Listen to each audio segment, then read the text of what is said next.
क्योंकि राम हमारे पिता हैं और मेरे पिता की ससुराल है वहां की, तो जितने वहां के बूढ़े लोग तो हमारे नाना ही तो हुए, हम हमारे पिता हैं राम जी, हम उनके बच्चे हैं, तो हमारे मामा ही तो हुए। भाव से मामा कहते थे, बोलते थे। 9 दिन रहने का सौभाग्य मिला, धन्य हुआ। तो जनकपुर से वो पत्रिका, वो चिट्ठी जब आती है तो पकड़ाया, कहा देखो न्योता आया है। तो राम जी ने कहा गुरु जी आपका आया, हमारा थोड़ी आया है। तो जहां गुरु जी का न्योता वहां इन लोगों का भी न्योता, और क्या ये इनका कोई अलग स्टोरी देगा। तो ये लोग बिना पूछे पीछे गाड़ी सबसे पहले बैठ बैठे, इनका धर्म है बस। गुरु के बाद शिष्यों का ही तो पूरा दायित्व जाता है से। वैसे हम खुद झेला है अभी, लेकिन जो आता है मैं कहीं किसी को मना नहीं करता, क्योंकि ये विद्या है, जितना बांटोगे उतना बढ़ेगा। चलो जनकपुर की ओर, सीताराम। चलते चलते वह जगह मिली,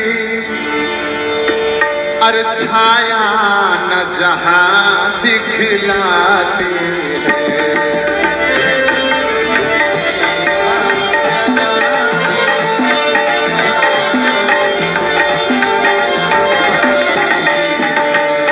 चलते चलते अरे जगह मिली, अरे छाया न जहां दिखलाती।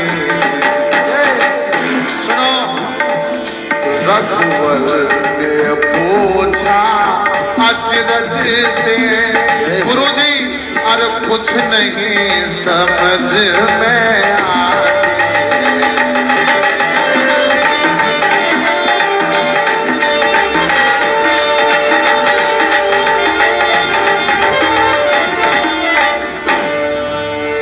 चलते चलते एक ऐसा दृश्य राम जी ने देखा कि चारों ओर धूल उड़ रही है, धूल। लेकिन वहीं बीच रास्ते में एक बड़ा सा पत्थर पड़ा है, और पत्थर के बगल में एक तुलसी का पौधा खड़ा है, और कोई पेड़ पौधा नहीं, माना ये ऊसर है। तो तुलसी का पौधा जिंदा कैसे? ये पत्थर कहां से आया? गुरु जी ने कहा राम तुमने तो मेरे मुंह की बात छीन ली। क्या? इसके लिए तो हम खुद आपसे जिक्र करने वाले थे। राम जी ने पूछा तो गुरु जी ने बताया, कहा ये जैसे पत्थर कह रहे हो, ये पत्थर नहीं है, फिर ये नारी है, नारी। नारी कथा आप सबको विदित है, पर कथा तो विदित है, लेकिन जो बताऊंगा मैं आपको वो शायद आपको विदित नहीं होगा। गौतम ऋषि की पत्नी अहिल्या, कहते हैं गौतम ऋषि जी गंगा में स्नान करने का रोज का नियम था। उस दिन छल से इंद्र ने छल किया, तो गंगा मैया ने कहा जा तेरे को छल हो रहा। ये कथा आप लोगों ने सुनी होगी, लेकिन बाबूजी लोग, बस मैंने पढ़ा, फिर मैंने विचार किया उस पर कि यह छल नहीं हुआ है, यह जितना काम हुआ है सब अहिल्या जी के मर्जी से हुआ। प्रबुद्ध लोग बैठे हैं, आप सब किसान हैं, सबने गाय पाली होंगी, सबने गाय पाली है, भैंस पाली है। एक उदाहरण देकर मैं आपको समझाना चाहता हूं कि अहिल्या कहती थी कि पति का स्पर्श मुझे समझ में नहीं आया कि हमारा पति है कि कोई और है। ये कैसे हम मान लें कि जो गाय को रोज लगाता है वो कहीं एक बार रिश्तेदार चला जाए, वही आदमी रिश्तेदारी में चला जाए तो कुछ गायें इकट्ठी हो जाती हैं कि एक ही आदमी से लगेंगी, आदमी के रिश्तेदारी में रुक नहीं पाता।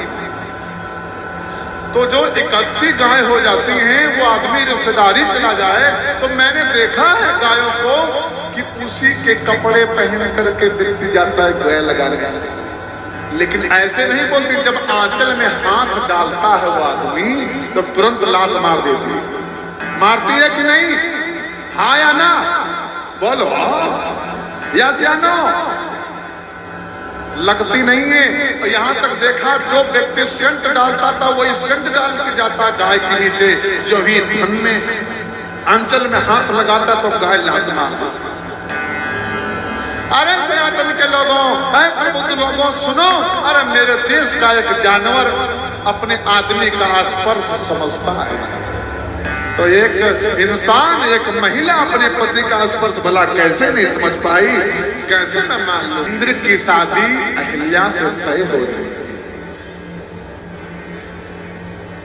अपने पत्नियों के साथ जब एक बार जा रहा था तो इनके मन में फूल तोड़ रही थी। इनके मन में भी आया, देखो हम ऋषि आश्रम में रहती हैं तो हमारे पास कहाँ बढ़िया बढ़िया कपड़े, कहाँ बढ़िया सुख है, देखो बढ़िया कोटा की साड़ी पहने जा रही है। हम इनके पत्नी होती तो हमारा रोग ठाट ऐसा ही होता। तो एक और उदाहरण किसानी पर ही, हम क्योंकि सब किसान हो, आप लोगों को देखा होगा कि गेहूं जब किसान काटते हैं, गेहूं हो चाहे धान हो, जो कुछ भी हो, गेहूं काटते हैं तो कुछ दाने जमीन में गिर जाते हैं, दाने गिर जाते हैं। किसान जोतता है, फिर पूरा सावन बरसता है, पूरा भादों बरसता है, और चाहे तुम कोशिश कर लो पानी पर पानी, पानी हर चौथे दिन पानी लगाओ, वो गेहूं जमेगा जो नीचे पड़ा है? नहीं जमेगा। वो कब जमेगा? जब पुनः अपना समय आएगा। नवंबर 14 नवंबर के बाद चाहे पानी लगाओ वो चाहे न लगाओ, वो अपने समय पर अपना कर्तव्य दिखाएगा, अपना रंग जरूर दिखाएगा। विधि का विधान है यही। तो ये भी खेती मन की है।